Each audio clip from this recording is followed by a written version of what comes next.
അല്ലാഹുവിന്റെ വിശുദ്ധമായ ഖുർആൻ സൂറത്തു ത്വാഹ, ആ സൂറത്തു ത്വാഹ കേട്ടിട്ടാണ് മഹാനായ സയ്യിദുനാ ഉമർ ബിൻ ഖത്താബ് റളിയല്ലാഹു അൻഹുവിന് പരിവർത്തനമുണ്ടായത്, മനസ്സിന് മാറ്റമുണ്ടായത്, പരിശുദ്ധമായ തൗഹീദിലേക്ക്, ഹബീബായ മുത്തുനബി തങ്ങളിലേക്ക് കടന്നു വന്നത് ആ പരിശുദ്ധമായ സൂറത്തു ത്വാഹ 76ാമത്തെ ആയത്തിലൂടെ അല്ലാഹു നമ്മെ ഓർമ്മപ്പെടുത്തുകയാണ്.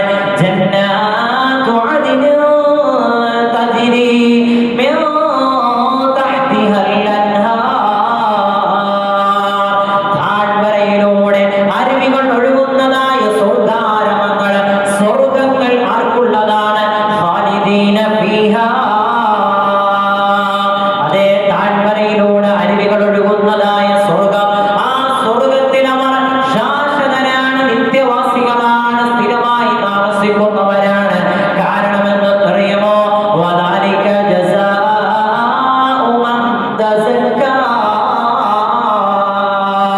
അതാണ് ആത്മവിശുദ്ധി നേടിയതിന്റെ പ്രതിഫലമെന്ന് അല്ലാഹുവിന്റെ വിശുദ്ധമായ ഖുർആൻ നമ്മെ ഓർമ്മപ്പെടുത്തുകയാണെങ്കിൽ, ബഹുമാനമുള്ള മുഅ്മിനീങ്ങളെ, സഹോദരങ്ങളെ, അത്തരത്തിൽ ആത്മവിശുദ്ധിയുള്ളവരായി മാറുക. അല്ലാഹുവിന്റെ ഹബീബായ മുത്തുനബി സ്വല്ലല്ലാഹു അലൈഹി വസല്ലം തങ്ങൾ ബുദ്ധിമാനെക്കുറിച്ച് പരിചയപ്പെടുത്തിയപ്പോൾ, വിവേകമതിയെക്കുറിച്ച് അല്ലാഹുവിന്റെ റസൂൽ പരിചയപ്പെടുത്തിയപ്പോൾ, വിവേകമില്ലാത്തവൻ, അശക്തൻ, അതേ തന്റേടമില്ലാത്തവൻ ആരാണ് എന്നോ അല്ലാഹുവിന്റെ ഹബീബ് നബി മുഹമ്മദ് മുസ്തഫ സ്വല്ലല്ലാഹു അലൈഹി വസല്ലം തങ്ങൾ നമ്മെ പഠിപ്പിച്ചിട്ടുണ്ട്.